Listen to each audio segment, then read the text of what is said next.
It's my pleasure today to be joined by Barbara Frei, Executive Vice President, Industrial Automation of Schneider Electric. Hello Barbara, how are you?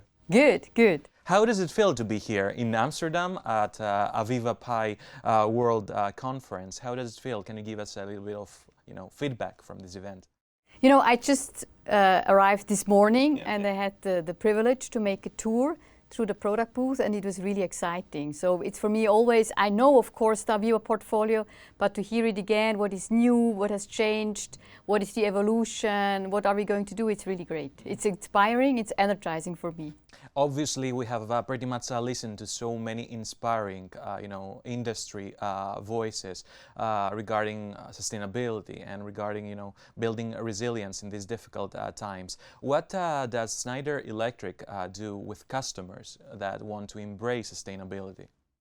So what we say is sustainability is really at the core of everything we do, and you might know this, since more than 20 years we are on this journey. We were one of the first companies to really release a sustainability report. So what we can bring as a big value to our customers is we have a lot of experience going into this journey. And usually it very much starts that you measure what you use. And then based on this, you start to optimize your processes, mainly through automation. You start to look how you put your energy in place, specifically the decarbonized energy. And on top of it, we have then the software piece, which is coming from Aviva, to optimize during the operations, the whole energy consumption. And this is what we call the industrial sustainability triad.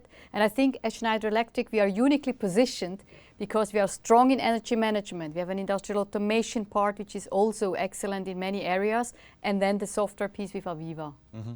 Obviously, sustainability is a huge consideration in these times, and you are working more than 25 years in the industry of energy management and automation. Do you feel that the last couple of years are being so difficult for businesses that want to be more sustainable? Absolutely. It goes way back that I entered this. I started to study mechanical engineering more than 30 years ago. Yeah. And one of the reasons I did it was really I was driven by energy efficiency, renewables. But when I finished my study, nobody really wanted to go into this one because the oil price was simply too low. Now, in the last few years, there has been a conscious in the society which has not been before. Maybe also through the young people, Me Too, and all these kind of, Future Fridays and so on movements.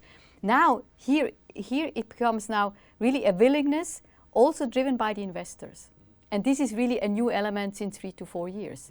So EQT, BlackRock, all these big names, they are really asking for sustainability to invest money in your company. And that drives a lot, besides the society. So from your own perspective, do you feel that sustainability is much better today in terms of how businesses are adapting to these greener strategies and practices? Absolutely, absolutely. So 5 years ago, I've been asked by a journalist, do you believe there is energy efficiency required? Nobody talks about it.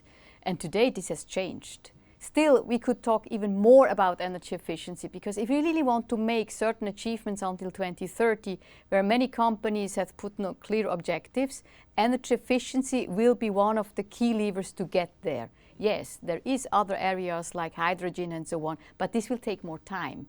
So really energy efficiency is the thing that we really should emphasize and work on in a systematical way. Of course, we live at a time of rapid change, skyrocketing energy prices, energy security discussions. Do you feel that these challenges will be a barrier for companies and more businesses to become more sustainable? No, I think it's the other way around. CFOs are making ROI calculations and so on. The higher the oil price, the quicker or the better is the ROI on such projects. So I don't think it's a barrier, it's more an accelerator in this kind of because many companies now have money, the ones in the oil and gas, they can also now do the investments. And on the other side, if you now want to save energy, you save a lot of money. So I don't see it as a barrier, I clearly see it as an accelerator. Schneider Electric has been ranked, world's most sustainable company in 2021. How does it feel to get this recognition, and what kind of measures do you implement to reach your goals as a company? So we are of course very proud of it, so to say, because it was a long, as I mentioned before, we worked on this for years, for many years. So what we do, we constantly challenge ourselves, and we have clear programs in place to reach our objectives that we have set for 2025, for 2030, 2040, 2050, where we really want to become net carbon neutral even without compensation. So that means we have to have concrete action plans behind. One of those is our top 1,000 supplier plan.